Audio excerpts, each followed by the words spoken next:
벌써라는 그 말이 2월처럼 잘 어울리는 달은 없으리라. 새해 맞이가 엊그제와 같은데 벌써 2월이다. 외출을 하려다 말고 돌아와 문득 트로트를 붓는 2월. 벌써라는 말이 2월만큼 잘 어울리는 달은 없으리라.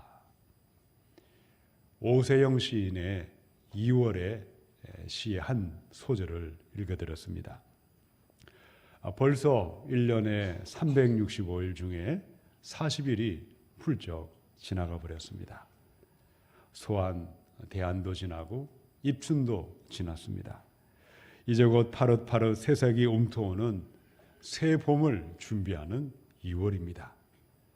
새해를 시작하고 힘차게 출발했지만 지난 1월 또 2월 힘든 일은 없으셨습니까? 어떤 분들은 가족이나 친구들의 말 한마디가 폐부를 찌르는 칼날이 되어서 마음에 깊은 상처를 입고 힘들어하는 분들이 있습니다. 어떤 분들은 자녀의 문제, 재정이나 건강의 문제로 또 진로의 문제로 힘든 시기를 보내는 분들도 있습니다. 문제는 무엇일까요? 안팎으로 계속해서 불어닥치는 이 고난의 비바람이 어느새 우리의 믿음을 송두리째 뒤흔들어 놓았습니다. 평안하고 잔잔할 때는 우리의 입술에 찬양의 노래가 있었습니다. 우리에게는 기도의 부르짖음이 있었고 예배의 감격이 있었습니다. 그러나 먹구름이 몰려올 때에, 비바람이 몰려올 때에 우리의 눈에 하나님은 온데간데 없이 보이지 않습니다. 겉으로 굳들고 어지했던 믿음은 뿌리부터 송두리째 뒤흔들거리고 있는 것입니다. 고린도전서 15장에 고린도에서 예수를 믿고 있던 그들의 모습이 이 모습을 닮아 있었습니다. 사도 바울이 교회 안에서 그들과 함께하고 있었을 그때에 그들은 십자가와 부활의 예수님을 믿었습니다. 바르고 참되게 예배하기를 그렇게 원했습니다. 그런데 바울이 이 교회를 떠나갔을 때에 이미 부활은 지나갔다, 죽은 자의 부활은 없다, 거짓된 지도자들이 등장을 하고 마침내 교회 안에 어떤 사람들의 믿음이 흔들렸습니다. 부활은 지나갔다, 부활은 없다, 죽은 자의 부활, 그리스도의 부활을 부정하던 무리들이 교회 안에 나타나고 말았던 것입니다. 오늘 본문의 2절의 말씀을 보시면 바울은 그 소식을 듣고 그들을 가리켜서 헛되이 믿는 자들이다, 헛되이 믿는 자들이다 훈계했습니다. 너희는 헛되이 믿지 말라. 바르게 믿고 참되게 믿어 건강한 교회, 순전한 교회를 세워갈 것을 권면했습니다. 여러분, 교회는 부활의 믿음 위에 세워져 있습니다. 오늘 이 말씀을 통해서 저와 여러분의 믿음이 부활의 신앙 위에 세워져야 하겠습니다. 부활의 믿음이 흔들리지 아니하고 그리스도의 부활을 참되게 믿고 바르게 믿으셔서 건강한 교회, 순전한 교회를 함께 세워가십시다. 자, 부활을 참되게 믿으시고 바르게 믿으심으로 건강한 교회, 주님의 몸된 교회를 순전하게 세워갈 사람들은 어떠한 사람들이겠습니까? 우리 첫 번째 말씀입니다. 3절을 읽겠습니다. 시작. 내가 받은 것을 먼저 너희에게 전하였노니 이는 성경대로 그리스도께서 우리 죄를 위하여 죽으시고. 어린 고린도전서라는 성경을 읽었습니다. 고린도에서 예수 믿던 사람들에게 보낸 첫 번째 편지였죠. 당시 고린도 안에 예수 믿던 그들에게 여러 문제들이 일어났습니다. 다툼과 분쟁과 성적인 타락과 예배의 무절수와 많은 이야기를 들었을 때에 교회의 문제를 해결하기 위해, 교회를 회복하기 위해서 성령의 감동을 받아 바울이 이 편지를 보냈던 것입니다. 지난주의 말씀을 기억해 보십시다. 하나님의 사랑만이 교회를 회복하리라. 사랑을 따라서 받은 은사를 사용할 때에, 사랑을 따라서 받은 직분을 감당할 때에 교회가 건강한 교회, 바로 주님이 기뻐하는 교회로 회복되리라고 권면했던 것입니다. 이제 편지를 마치면서 바울은 마지막으로 하고 싶었던 말씀을 이제 끄집어내기 시작했습니다. 고린도 교회의 가장 중요한 문제, 복음의 근본이요, 본질이요, 핵심이 무엇인지를 이야기했던 것입니다. 자, 이 교회의 문제는 어떠했을까요? 자, 우리 내려가셔서 12절을 한번 보시기 바랍니다. 15장 12절에 보시면 그리스도께서 죽은 자 가운데서 다시 살아나셨다 전파되었거늘 너희 중에서 어떤 사람들은 어찌하여 죽은 자 가운데서 부활이 없다 하느냐. 여러분, 고린도 교회 안에 같이 예수님을 믿고 있던 교인들 가운데 어떤 무리들이 나타났습니까?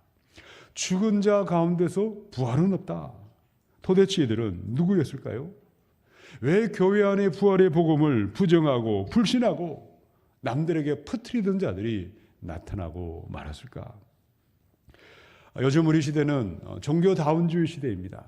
포스트 모던의 시대를 살아가고 있습니다. 절대 선은 없다. 진리는 상대적이라고 주장을 합니다. 우리가 아무리 부활을 이야기해도 부활을 조롱하는 시대입니다. 부활은 너희들의 희망사항일 뿐이다. 그리스도인들이 만들어낸 관념이요 착각이라고 우리에게 공격을 합니다. 그런데 2000년 전에는 어땠을까요? 좀 나았을까요? 그때도 마찬가지였습니다.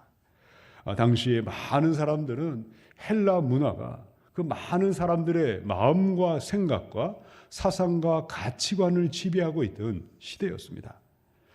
당시 사람들은 영혼 불멸 사상을 믿고 있었습니다. 사람이 죽으면 영혼이 몸에서 빠져나갈 때에 자유와 해방을 누리는데 그것을 가리켜 구원이라고 믿고 있었습니다. 그러므로 그들이 생각하기에 우리의 몸은 악하고 열등한데 어떻게 몸이 부활하느냐? 어떻게 육신이 부활할 수 있겠느냐? 아무리 부활을 이야기하고 전달할지라도 받아들이려고 하지 아니했던 것입니다. 그리고 무려 2000년의 세월이 훌쩍 지났습니다. 사람들의 생각은 그때나 지금이나 별로 변한 것이 없습니다. 여러분이 지금 길거리를 지나가시는 행인들을 붙잡고 예수님의 부활, 죽은 자의 부활을 전하고 부활의 신앙을 이야기하면 사람들의 반응이 어떠할까요? 비과학적이고 비상식적이고 말도 되지 않지 않느냐. 당신은 종교적인 열광주의자라고 오해를 받기 십상입니다.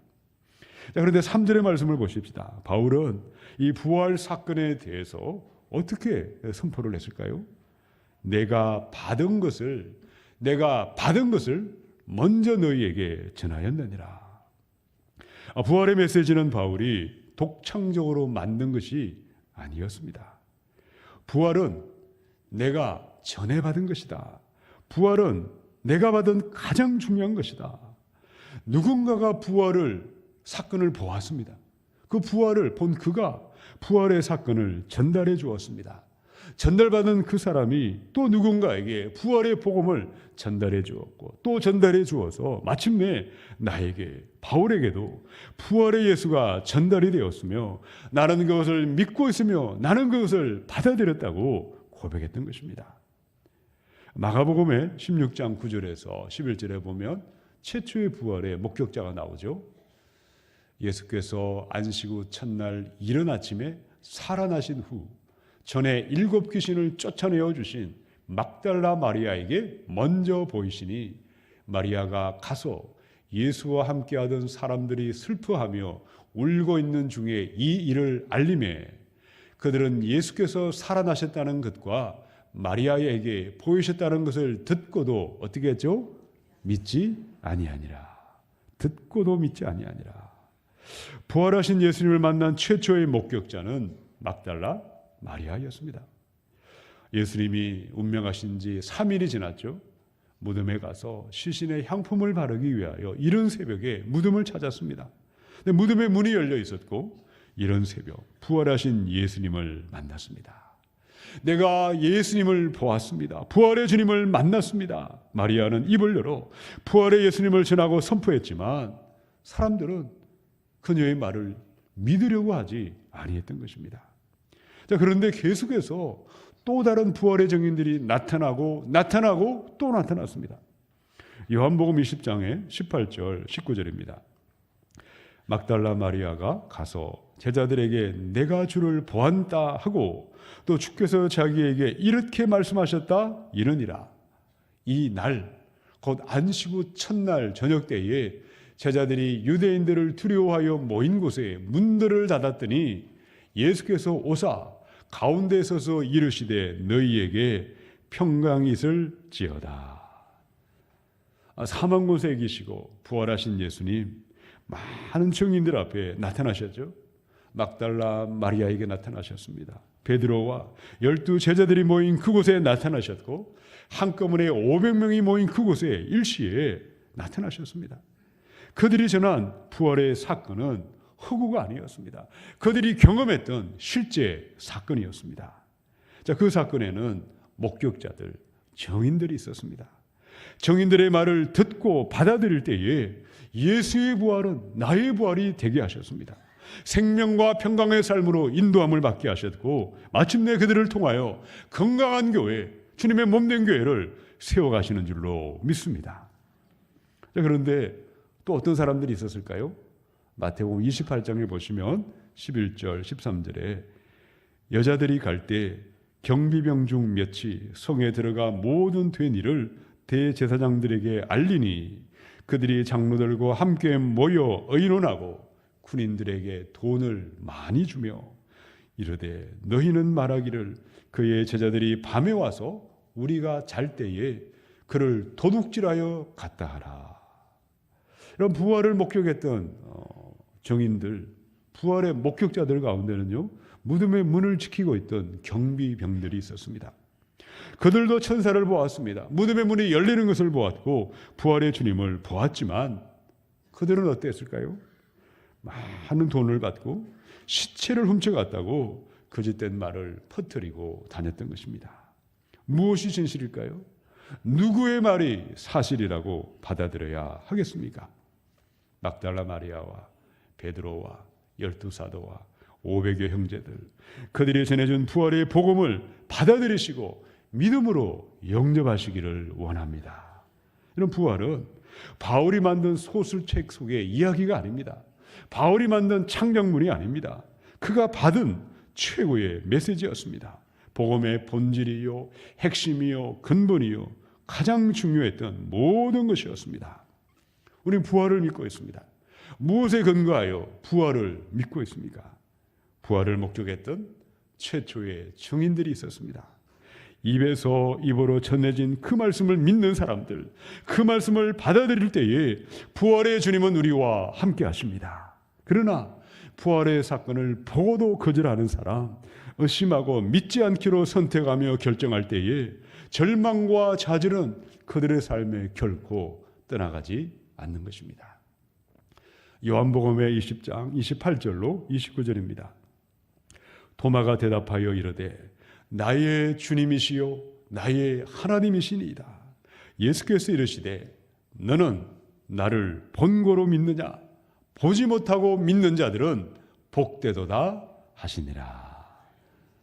바울이 받아 전했던 이 복음, 수많은 증인들이 선포했던 부활의 예수 그리스도, 마음의 문을 여시고 받아들이시고 믿음으로 응답하시기로 결정하십시다. 믿음으로 받아들일 때에 우리에게 부활의 영이 임하게 하셔서 부활의 주님을 체험하게 하시고 경험하게 하시고 우리 한 분 한 분을 통하여 건강한 교회, 주님의 몸된 교회를 세워가시는 줄로 믿습니다. 이 은혜가 임하시기를 축원합니다. 우리 두 번째 3절로 4절을 읽겠습니다. 시작. 내가 받은 것을 먼저 너희에게 전하였노니 이는 성경대로 그리스도께서 우리 죄를 위하여 죽으시고 장사 지낸 바 되셨다가 성경대로 사흘 만에 다시 살아나사. 여전히 세상은 부활을 믿지 않습니다. 부정하고 불신하고 조롱하고 있습니다. 그럼에도 우리가 부활을 믿고 부활을 붙드는 이유는 무엇입니까? 부활의 증인들이 있었습니다. 그들의 증거를 우리는 믿음으로 받아들였고 믿음으로 영접했기 때문인 것입니다. 그 사실을 가리켜서 바울은 내가 받은 것을 먼저 너희에게 전하였다 그렇게 표현을 했습니다. 자, 3절에서 4절을 보니까요, 부활을 믿고 부활을 전하는 두 번째 근거는 어디에 있을까요? 성경대로 그리스도께서 우리 죄를 위하여 죽으셨다. 장사 지낸 바 되셨다가 성경대로 사흘 만에 다시 살아나셨느니라. 성경을 뭘 말할까요? 구약 성경을 말합니다. 어떤 사람들은 구약의 말씀에는 부활에 대한 말씀이 하나도 없다고 가르치기 위해서 애쓰는 사람들이 있습니다. 그런데 그것은 전혀 사실이 아닙니다. 예수님은 제자들에게 계속해서 분명하게 알아듣도록 말씀하셨습니다. 십자가에 고난이 있으리라. 제3일에 다시 살아나리라. 구약의 성경에 기록하고 있던 고난과 부활의 말씀을 제자들에게 분명하게 가르치셨고 말씀하셨습니다. 그런데 제자들은 그 말씀 듣기를 원하지 않았습니다. 그 말씀을 받으려고도 하지 않았습니다. 십자가에 달리셨고 무덤에 누이셨을 때에 뿔뿔이 흩어지고 도망가고 말았다는 것입니다. 그러나 구약의 성경을 보시면 십자가의 말씀과 부활의 말씀들이 분명하게 기록되어 있습니다. 이사야서 53장의 5절로 6절이죠. 그가 찔림은 우리의 허물 때문이요 그가 상함은 우리의 죄악 때문이라. 그가 징계를 받음으로 우리는 평화를 누리고 그가 채찍에 맞음으로 우리는 나음을 받았도다. 6절은 같이 읽겠습니다. 시작.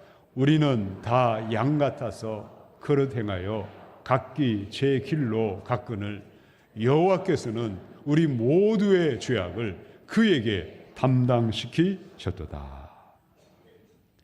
나무에 달려 저주를 받으신 예수님의 십자가는 어쩌다가 일어난 돌발적인 사건이 아니었습니다.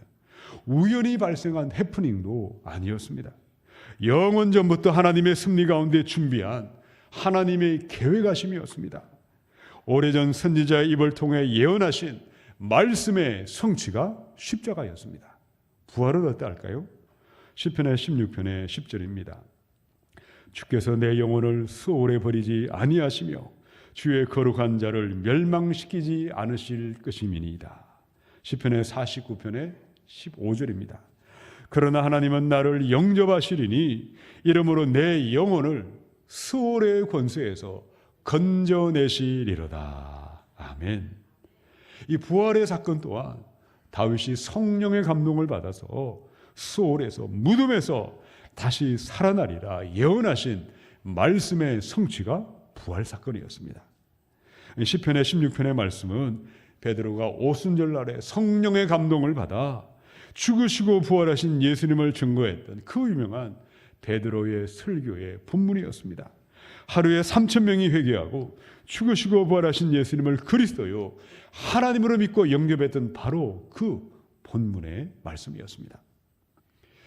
누가복음 24장의 25절로 7절에 이르시되 미련하고 선지자들이 말한 모든 것을 마음에 더디 믿는 자들이여 그리스도가 이런 고난을 받고 자기의 영광에 들어가야 할 것이 아니냐 하시고 이에 모세와 모든 선지자의 글로 시작하여 모든 성경에 쓴 바 자기에 관한 것을 자세히 설명하시니라.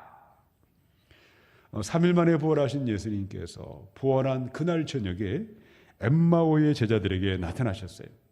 그들과 식탁에서 식사를 하시던 가운데 우리 예수님께서는 모든 성경에 쓴 바 그리스도의 죽음과 부활에 대해서 성경에 비추어서 그대로 자세하게 말씀해 주셨습니다. 우리의 모든 죄를 대신하여 십자가에 죽으신 하나님의 아들이 사망 권세에 계시고 다시 살아나셨느니라. 우리가 믿는 부활은 무엇에 기초하고 있고 무엇에 근거하여 부활의 예수님을 믿고 있고 의지하고 따라가고 있으십니까?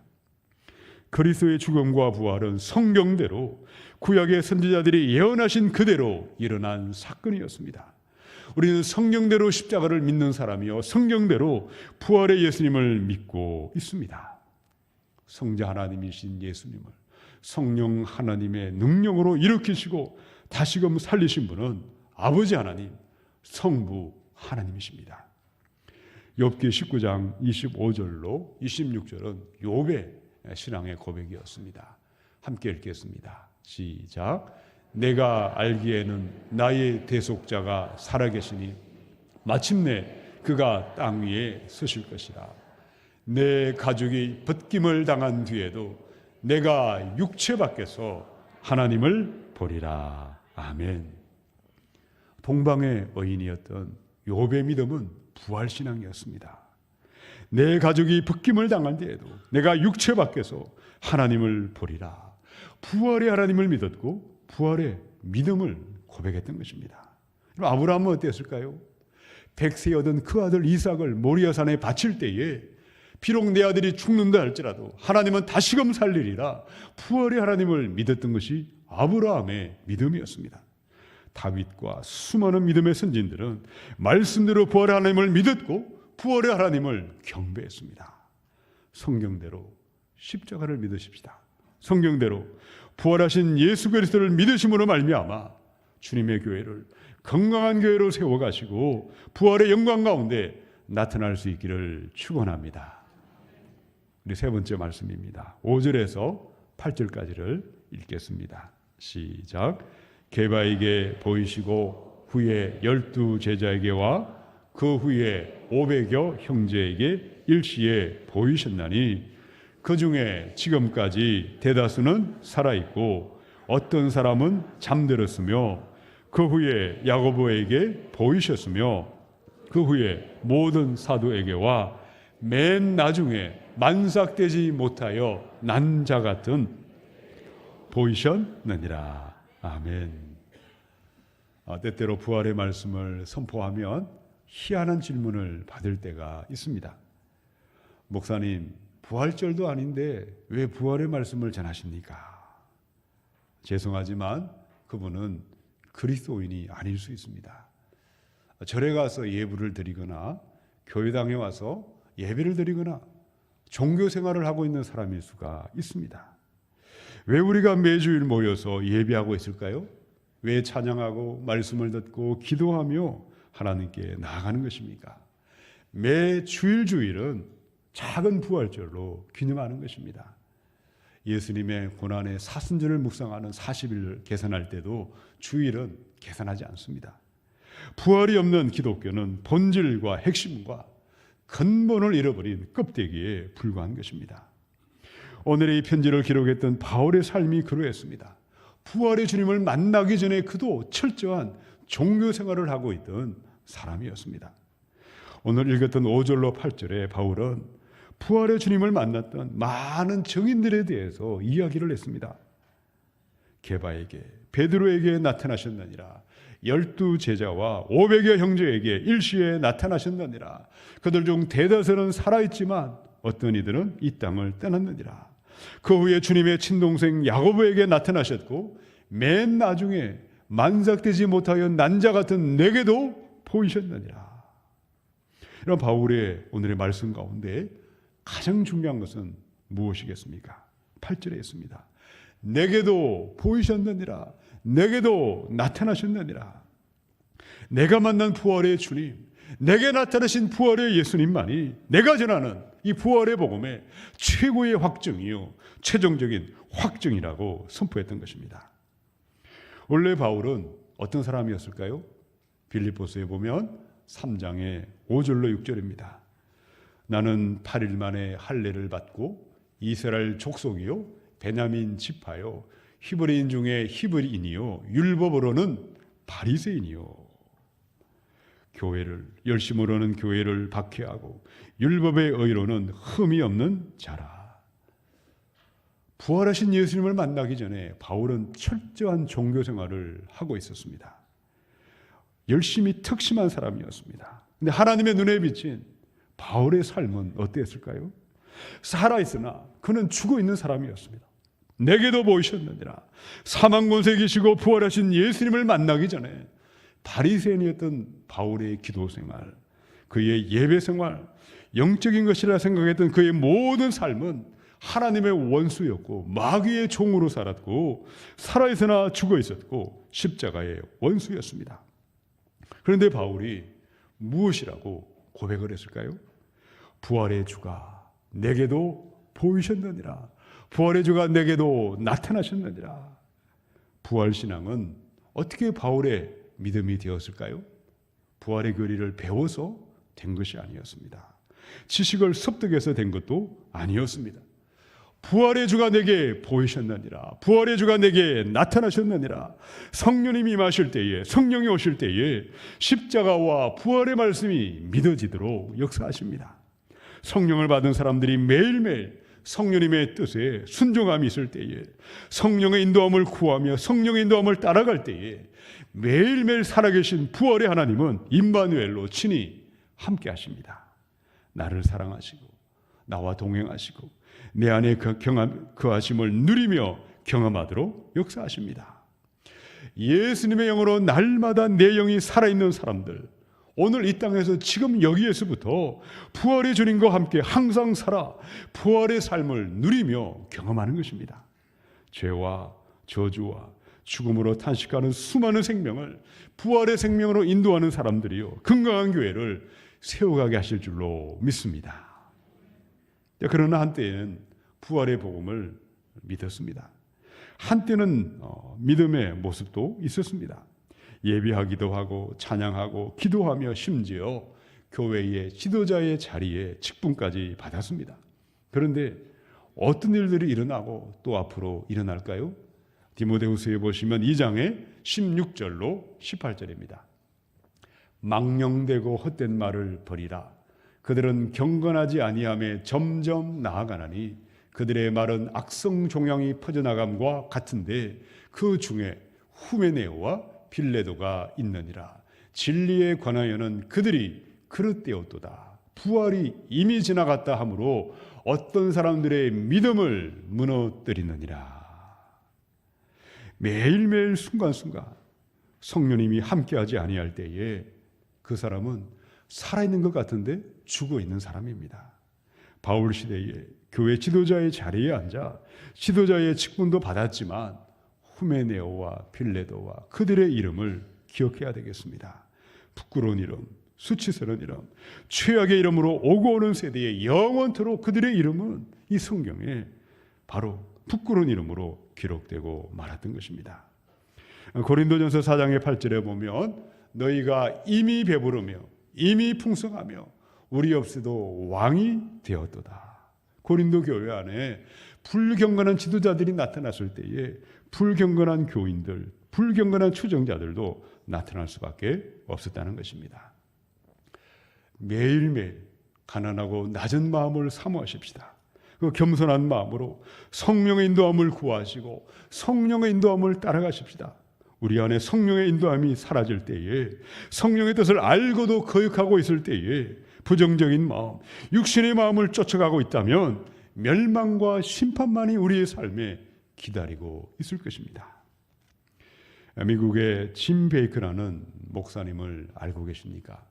그런 한때에 미국의 최고의 예배당을 건축했던 목사님이셨습니다. 카트 대통령, 레이건, 또 부시 대통령까지 대통령들의 친구였습니다. 그가 설교했을 때에 전 세계에 1,400만의 사람들이 방송을 통해서 그의 말씀을 듣기도 했습니다. 그가 선포했던 복음은 무엇이었을까요? 하나님은 당신이 부자가 되기를 원하십니다. 우리는 왕 되신 하나님의 아들, 딸이니 세상의 최고의 것을 가져야 합니다. 그가 선포했던 말씀은 성공주의 신학이었고 기복주의 신앙이었습니다. 그런데 한순간 사기 혐의로 고발을 당하고 45년형의 언고를 받고 그분은 나이 50에 감옥에 들어가야만 했습니다. 가장 화려했던 목회자가 가장 추악한 이름으로 추락하고 말았습니다. 감옥에 들어가서 매일매일 죽음과 자살을 묵상하다가 어느 날 성경을 펴서 다시 읽기 시작했습니다. 그가 이렇게 말을 했습니다. 하나님은 감옥에서 매일매일 내가 죽어야 하리라. 매일매일 내가 죽는 그 과정은 내 생명 다하는 그날까지 계속해야 하리라고 말씀하셨습니다. 사랑하는 여러분, 어떤 사람이 누구에게 예수의 부활이 나의 부활이 되게 하고 순간순간 부활의 영, 예수 영으로 살아 숨쉬게 하고 수많은 사람들을 우리 구원자가 되신 살아계신 하나님 예수님께로 인도하며 몸된 교회를 거룩하며 건강하게 세워갈 수가 있겠습니까? 로마서에서 8장 13절 14절의 말씀입니다. 함께 읽겠습니다. 시작. 너희가 육신대로 살면 반드시 죽을 것이로되 영으로서 몸의 행실을 죽이면 살리니 무릇 하나님의 영으로 인도함을 받는 사람은 곧 하나님의 아들이라. 아멘. 내 안에 성령님이 함께 하실 때에 부활의 주가 내게도 나타나셨느니라 우리의 믿음의 고백이 일평생 변하지 않도록 도와주십니다. 내 안에 성령님이 함께 할 때에 매일매일 내 육신의 삶을 십자가에 못 박으며 매일매일 하나님의 영을 따라 살아가도록 도와주십니다. 성령님이 임하실 때에 말씀을 들을 때 가슴이 뛰게 하시고 성령이 내게 임하실 때에 날마다 새 마음 새 영을 부어주셔서 부활의 생명으로 나타나게 하실 줄로 믿습니다. 2월 이 말처럼 벌써 그 말이 실감나는 달은 없을 것이다. 새해를 시작하고 어떻게 사셨습니까? 2월을 잘 살아야 3월에 따스한 봄날이 찾아오지 않겠습니까? 하루하루 주어진 시간들 예수님의 영 성령님을 환영하시고 성령님을 초청하시고 성령의 인도함을 따라가셔서 부활의 생명으로 넘쳐나시고 건강한 교회, 주님의 몸된 교회를 세워가시기를 우리 주님의 이름으로 축원합니다. 함께 기도하겠습니다.